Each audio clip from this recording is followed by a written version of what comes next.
Actually, no, first, we need to look at this ranked update. Let's pull that up real quick. Hold on.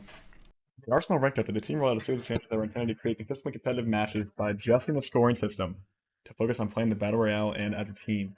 Other players have had a solid amount of time playing the Arsenal update. We've been able to analyze the data behind the scenes. Today, we're able to share our thoughts around the state and immediate future of ranked play.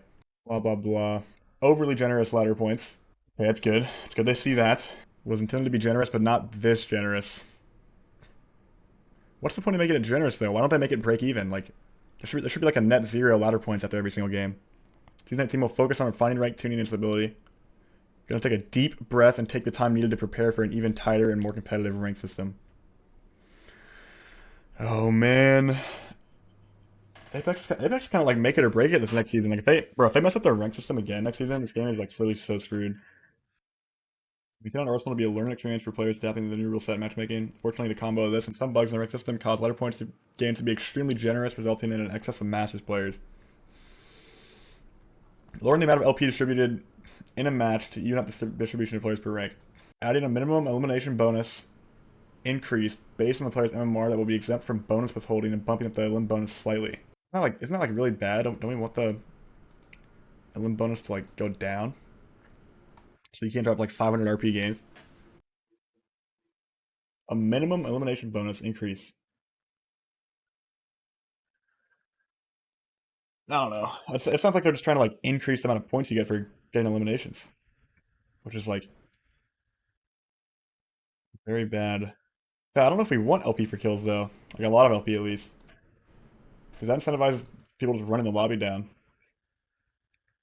Oh my god. This is an actual graph from LGS, or not from Apex themselves. Crazy, bro. I did a rule set that only applies to Diamond Plus to address the large concentration of players creeping above. Players in these ranked tiers will have increased stakes in LP losses and decreased rating bonuses and loss mitigations.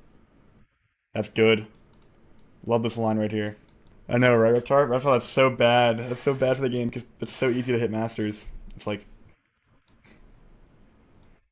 you reach the top echelon of rank that quickly, and it's like, what else is there to do? High quality matches, especially at Diamond Plus ranks. Okay.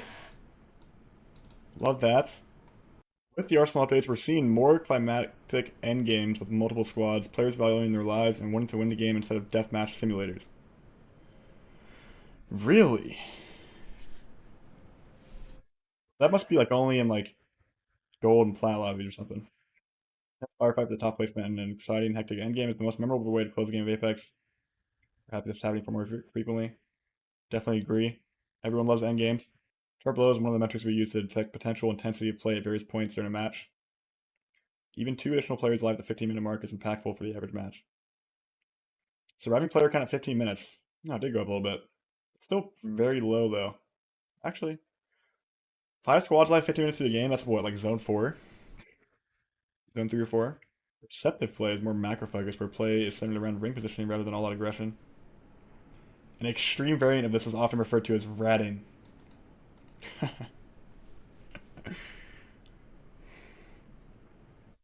They acknowledged the ratting. That's good. How do they fix ratting though? Portion of this due to the increased number of players waiting for ring closures, but we can safely say that it's mostly due to players hiding and avoiding others. Time spent. Oh my god. They don't tell you how long it is. Why do they hide that number?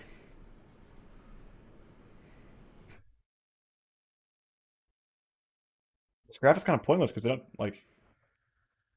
don't tell you like what the difference is. Particular pattern both in ranked and LGS levels, teams stay outside of the ring and delay interacting with other teams to gain points. Hiding and avoiding firefights isn't a rewarding way to play Apex. Season 19 has some updates to target this, and more coming in future seasons to address the core gameplay issues around inactivity and avoiding playstyles. Ooh, I wonder if that means ring changes. Surely that means ring changes, right? Teams stay outside of the ring and delay interacting with other teams. Hiding and avoiding fights isn't the rewarding way to play. Oh, it does it literally right there. Just in ring timings to increase mid-game encounters. Ring damage tuning to enforce play inside the ring. Fix the number of riding spots with more fixes to come. So they're gonna make the ring way stronger, which I think is a great idea. Although, however, this is gonna make edge PUIs way worse. and it's gonna make playing edge literally impossible. So it's gonna make POIs more imbalanced. Is the only issue with this. Like imagine landing at like thermal station after this update and trying to loot all of it, and ring comes and you just take like 15, 20 damage per tick, and you're just like, no, this is gonna make zone POIs insane. Actually, probably. Like, I'm assuming adjusting ring timings means that they're just gonna make the first and second ring close faster. Like, bro, think about chat. I don't know if you guys watched Alliance POV at all throughout this LAN, but they spent like teams like Alliance and Northeption spend so much time in the ring. Like their strategies like depend on them crafting and gas. Like Furia as well. Like those teams spend forever in the gas doing the armory, crafting and whatnot. They cannot do that if they buff the crap out of the ring damage. They're gonna be completely screwed. They're absolutely gonna be screwed if they like completely just buff ring damage. There's some riding spots. Who knows what that means? There's always gonna be rat spots. I wonder if they'll get rid of like getting on top of trees. That's the bulk of rat spots is like trees, bro. They just get rid of the tree spots.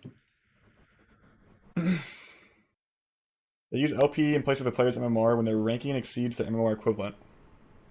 In an extreme example, if a gold MMR player has an LP ranking of diamond, this player will be matched with a diamond lobby. How does a gold MMR player get an LP ranking of diamond in the first place? In Arsenal, you've been matched with a wider range of skill of players, even at the highest ranks. This wasn't intended and meant that your match over match experience varied much more than desired. We believe this will be less of an issue with reduced LP distribution in Season 18.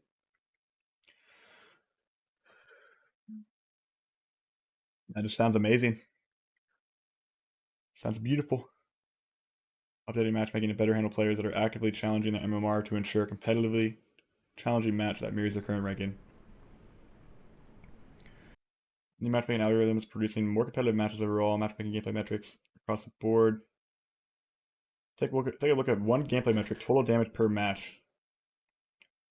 Use this to have an understanding of match intensity. When a match is unfair, many squads are decimated by an ally squad, thus denying many players opportunities to deal damage. In contrast, a more fair match will have squads fighting, taking cover, and recovering, resulting in more overall damage dealt in the game. That makes sense. I definitely agree with that. There's probably way more damage done in like an LGS match than there is in like a pub game.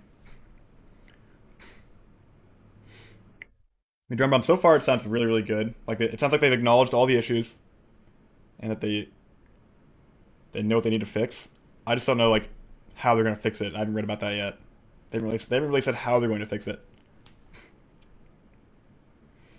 I guess they said they're just gonna make LP gains less generous and fix some matchmaking bugs, and hopefully that'll tighten the matchmaking. But I don't know. We'll see. Total damage per match. Dang, only 25,000 damage is dealt during a match. I guess so. That's kind of crazy. I wonder what LGS is. LGS has got to be like 40,000. LGS has to be like 40 or like 50,000 or something crazy. I feel like at the start of any season, it's always going to be high because I feel like I don't know about you guys, but it seems like at the start of every season, no matter what they do to ranked, the matches are always sweatier. Like at the start of a new season, the ranked matches I always find are like just usually sweatier than normal.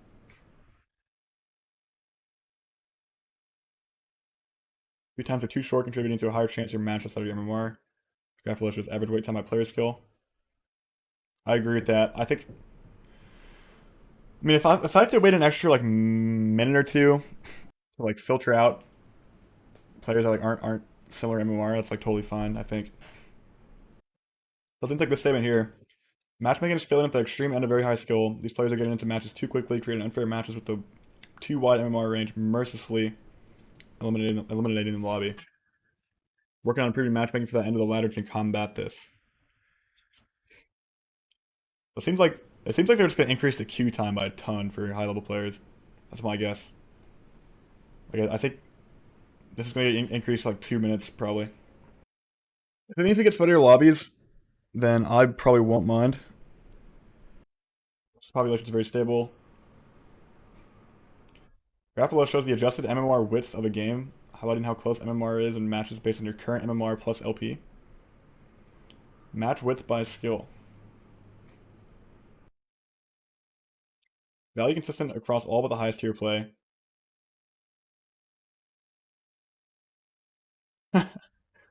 Why don't they tell you what ranks these are? Why do they take away so much info? I just don't understand. Like, what is this, like Masters or something? Right here? As they are ready and not locked to patch cycles. Season 18 and beyond. Quick recap. Decreasing overall LP gains. Rule set that applies only Diamond Plus. This is the most interesting thing, I think, right here. This could be insane for like pro players. Increased stakes and losses and decreased rating bonuses and loss mitigations. I love the sound of this. Sounds perfect. This is what it should be like. Like once you get to the higher level, you like it should get much harder to like go up in rank. Elimination bonus increase based on the player's MMR.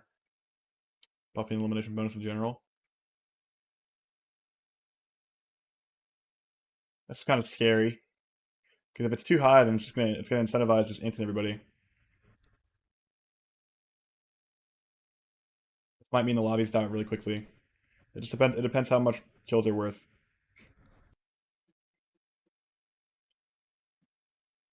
This could be crazy for competitive.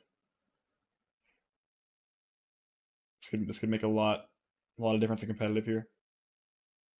Ranked, it might stop rats in ranked, but in ranked, I don't imagine this will make too much of a difference. I mean, honestly, I think it. I mean, everything they said sounds great, but I mean, Season 17's rank changes also sounded pretty good, and it ended up being terrible. So honestly,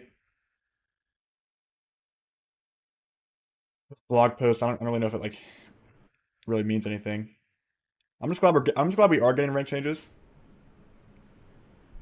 I'm just glad they're iterating, trying something new. Who knows whether or not they're actually going to be good. There's only so much you can take away from this blog post. Alright, time to go back to watch partying. The VOD.